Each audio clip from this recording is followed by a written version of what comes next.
Paste करना, tooth paste करना रोज़े की हालत में, ये मकरूह है। इससे रोज़ा टूटता तो नहीं है लेकिन मकरूह है। हाँ, उस सूरत में रोज़ा टूट जाएगा कि अगर हलक के अंदर पेस्ट चली गई, पेस्ट हलक के अंदर चली गई तो फिर रोज़ा टूट जाएगा, वरना मकरूह है रोज़े की हालत में टूथपेस्ट का करना। यानी रोज़ा टूटेगा नहीं लेकिन मकरूह है, यानी अच्छा नहीं है, बेहतर है कि ना करे। हाँ, उसकी जगह रोज़े। बिस्मिल्लाहिर्रहमानिर्रहीम। मोहतरम हाज़रीन, रमज़ान का महीना चल रहा है, अल्लाह को लूटने वाला महीना है। जिस तरह आप देखते हैं कि बाज़ारों के अंदर लिखा होता है लूट सेल, ख़ासकर रमज़ान के अंदर ईद के मौके पर लूट सेल लग गई कि भाई लूट लो आके। असल में वो दुकानदार लूट सेल लिख कर कि हमें लूट लो, वो लोगों को लूट रहे होते हैं।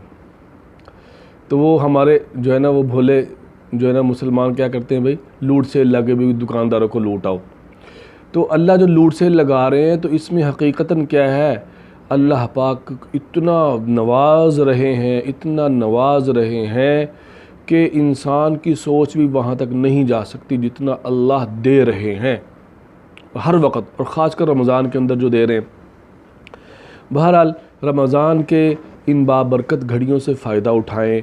इफ़्तार के वक़्त, सहरी के वक़्त और तरावी के वक़्त और हर वक़्त ही इनके अंदर जो है ना अल्लाह से दुआएं करें और अल्लाह से मांगें, अल्लाह को मना लें।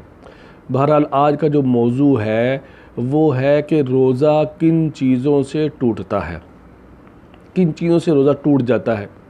मोहतरम हाज़रीन, सबसे पहली चीज़ है कि किसी इंसान ने जानबूझकर खा लिया, उसे पता भी है रोज़ा है, उसने खा लिया या पी लिया। थोड़ा सा पानी चख लूँ भाई, एक घूंट ले लूँ या एक निवाला ले लूँ, रोज़ा टूट गया। क्योंकि रोज़ा नाम है सुबह से लेकर, सुबह सादिक से लेकर गुरूब आफ्ताब तक खाने पीने से और जिमा से रुक जाना। तो जानबूझकर किसी ने खा पी लिया, रोज़ा टूट गया। जानबूझकर जो है ना वो किसी से, और इस पर कफ़ारा भी है। एक ऐसी सूरत है रोज़ा टूटने की कि इस पर कफ़ारा भी आएगा।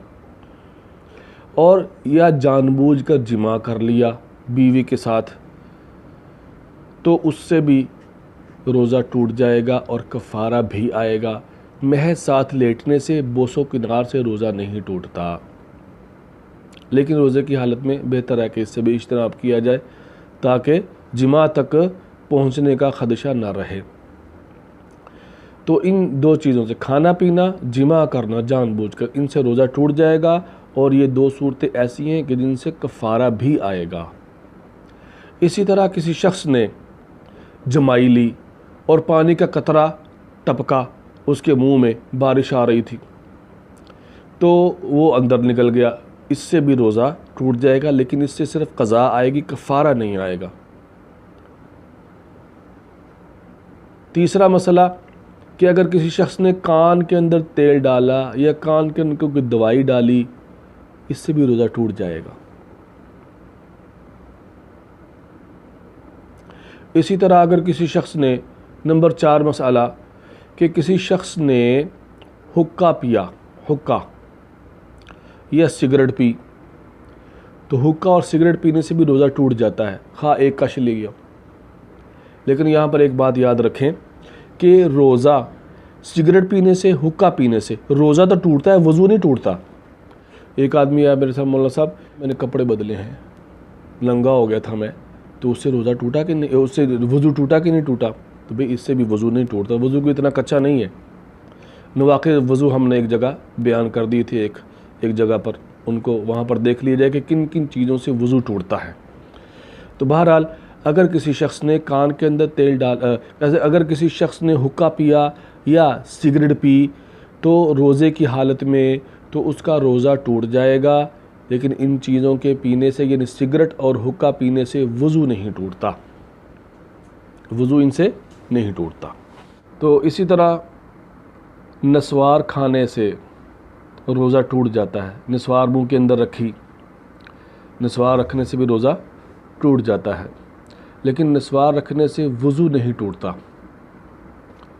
किसी शख्स ने नस्वार रखी, वज़ू तो बरकरार है, लेकिन रोज़ा उसका टूट जाएगा।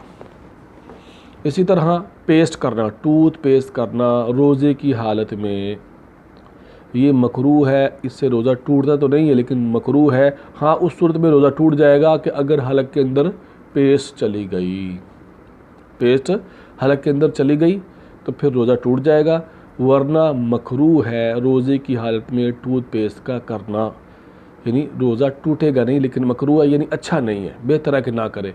हाँ, उसकी जगह रोज़े के अंदर मिसवाक बिला कराहत जायज़ है, वो मकरूह भी नहीं है, मिसवाक करे और उसके 70 फ़ायदे भी हैं। दांत भी साफ़ होते हैं, जिगर भी ठीक होता है, मैदा भी ठीक होता है, और जो है ना वो पेट की सारी बीमारियां उससे ख़त्म होती हैं, नज़र तेज़ होती है, दिमाग तेज़ होता है। और सबसे बड़ा फ़ायदा है कि ला इलाहा इल्लल्लाह मुहम्मदुर रसूलुल्लाह उस वक़्त नसीब होता है जब इंसान इस दुनिया फ़ानी से जा रहा होता है। और नबी अलैहिस्सलाम ने फरमाया, जो मरते वक्त ला इलाहा इल्लल्लाह पढ़ लेगा अल्लाह उसे जन्नत के अंदर दाखिल करेंगे। दखलल जन्ना मन कान आखिर कलामिही ला इलाहा इल्लल्लाह दखलल जन्ना, जिसका आखिरी कलाम ला इलाहा इल्लल्लाह का वो जन्नत में जाएगा। इसलिए मिसवाक का एहतमाम रोज़े के दौरान भी, रोज़े के अलावा भी, हर नमाज के वक़्त भी इसका एहतमाम किया करें। ये बहुत बड़ी सुन्नत है। धागा, रंगीन धागा किसी औरत ने मुंह में डाला बटने के लिए, औरतें बाद का धागा बटती हैं, तो वो बट रही थी, उसने मुंह में डाला। अब उससे उसका जो रंग है, धागे का रंग है, कोई भी रंग हो, वो असर थूक में आया और उसने अंदर निगल लिया, इससे भी रोज़ा टूट जाएगा। इसके अंदर भी बड़ी एहतियात है, यानी कोई भी चीज़ हलक के नीचे नहीं उतरनी चाहिए रोज़े की हालत में।